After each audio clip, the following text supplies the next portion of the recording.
Did your parents not having finished school affect your life in any way? It sure did. That's a great question. My mom and dad, I think the furthest that they went in school was actually my mom probably third or fourth grade in Portugal. And my dad went a little bit further, but I don't even think he had the equivalent of a high school degree.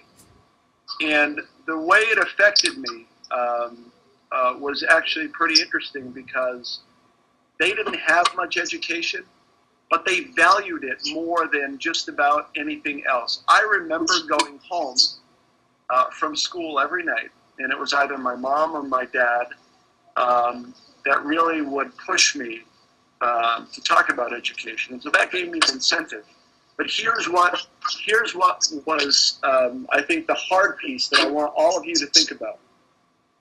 When it finally came time for me to go to college or to think about going to college, what was hard was there was nobody in my family, not my mom, not my dad, that I could turn to and ask for advice.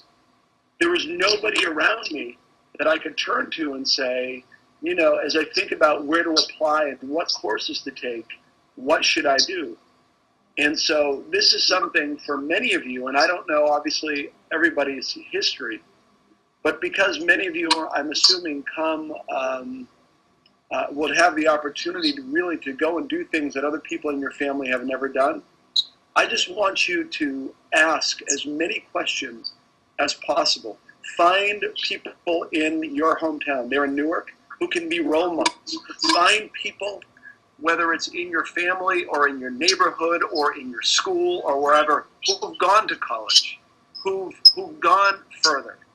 And don't be afraid to ask them questions, because as I learned, there was nobody in my family who had gone down this path, so I had to just ask as many questions as possible to see what was possible.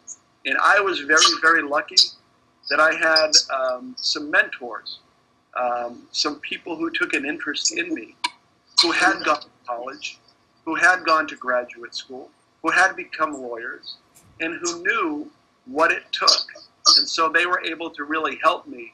And so I just urge everybody that's in the room to do the same. Find someone, whether it's in your family or not, who's actually completed school and has gone that step further, because they can really be good mentors to you. So thanks. That's a great question, and thank you for asking it.